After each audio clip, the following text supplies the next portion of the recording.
This should be a fantastic game. And close by air is usually not great news for Zerg. We'll see if Hydra can exploit that somehow.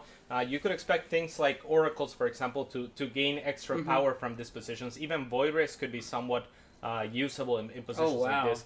Ro8 builds could pop out, and Hydra going incredibly aggressive here. sOs, mind you, just opened with a 2-gate Adept.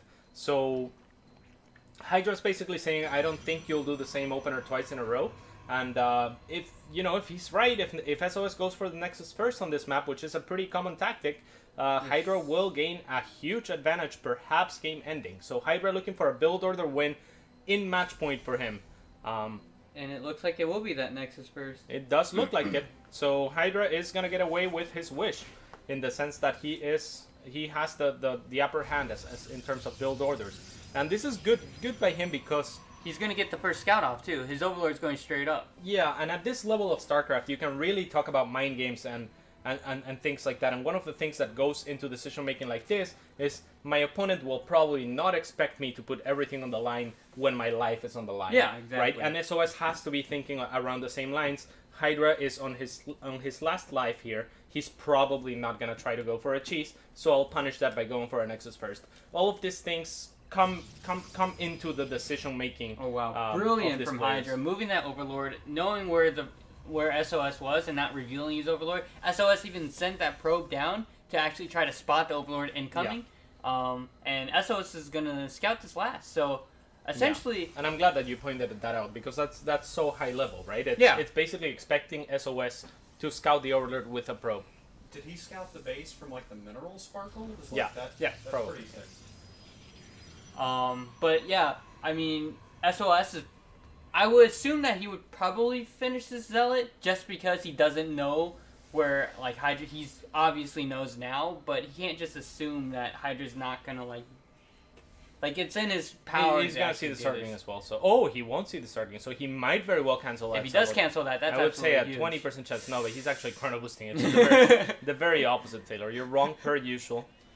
And we're going to have the Cybercore finishing, probably an Adept be queued up right away, alongside a Mothership Core, but this is going to be incredibly hard for sOs to hold his natural base. He still has not scouted Hydra, mind you, and Hydra's just going for the kill move, but gonna just decide against it in the last possible moment. Hydra needs to start working on that Nexus, not really paying attention right now. There we go. Yeah.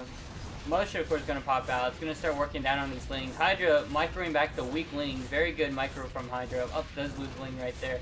Probes are forced to be pulled. I'm not sure I like the probe pull by sOs. He's committing so heavily to try to save this Nexus, and Hydra's committing all the same. I think that Hydra could have turned around and potentially ended the game by just attacking those units. I still would like for Hydra to trade for those probes. That means that he values the links.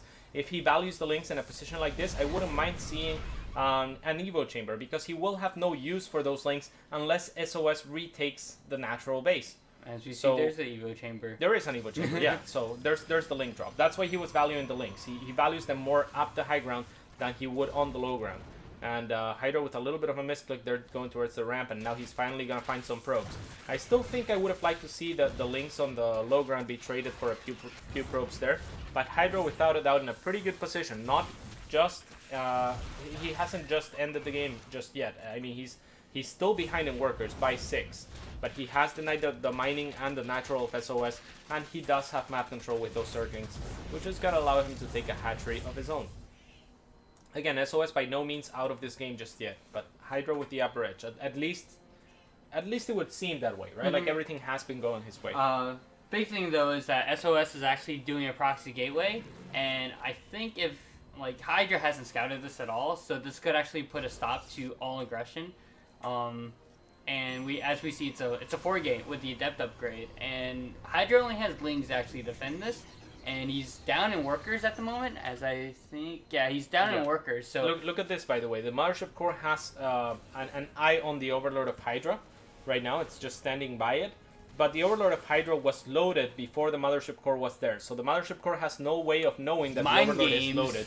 So the Overlord is just sitting there, pretending it's not loaded. And now sOs sends a probe to build a pylon down there. So it basically says, if you start loading your Overlord, I'll see it. But Hydra's Overlord, again, is already loaded. So This could be a pretty good sneaky tactic by Hydra, and we'll see if he decides to utilize it. He's also going for a Baneling Nest as he smells potential for aggression, as SOS has not tried to retake his natural base. So, good sense of smell for sure. Yeah, for sure, for sure. I think Hydra, he's going to wrap around. He's going to go to a place where the pylon's not there. And SOS, while Hydra actually spots the gateways, he knows what's coming. 16 links are in production. As soon as that Baneling Nest is done, I'm sure he's going to morph in at least... Yeah, he should morph him in the back, and he kind of does. In the middle line, I wouldn't have minded him morphing them a little bit farther back, because if the Adepts do come in... That's a lot of the Adepts see the Banelings right now, see? So he has to be wary of that, and he also knows where the Banelings are being morphed. So that's an issue for Hydra for sure. The Adepts doing so much damage and pre-splitting as they see not just the Banelings, but the Baneling Nest confirmation. Hydra's gonna go for the counter attack of his own with the lanes, and gonna get a lot of damage done with that. Hydra is mining off of his natural base, so he will just force the fight on the low ground instead. He has Banelings down there and a pretty good defense. I wouldn't mind seeing a Spinecrawler as well. Hydra needs to find more damage with his links, though. The game is very much anyone's game at this point. He will find a couple more pros. Yeah, but I mean, not really much of an option there because the Mother just forced. Oh. Hydra trying to find good Baneling connections, but SOS actually just choosing not to use the Adepts at all. And I'm not sure what the rush for Hydra is here in trying to engage those Adepts. I think the game is lost actually for him. He's never going to get good Baneling connections, unfortunately. SOS with perfect splits of those Adepts, and that's just going to close the game out with a 3-1 score for the World Champion. Yeah, great play on both ends. I'm not at all unhappy with that series. That's, you know, as a team owner or whatever. Like, you're not gonna go and beat him or something. I'm not gonna be like, Hydra, what were you thinking? No, that was brilliantly played on both ends. I have to say. So great match, great match to start the day. I hope you guys enjoyed that. A very quick match, but great nonetheless. A lot of mind games, a lot of very high level strategy being used on both ends. Yeah. And in terms of high level strategy, it's only gonna get better because we have Bly on fire going up against Polt.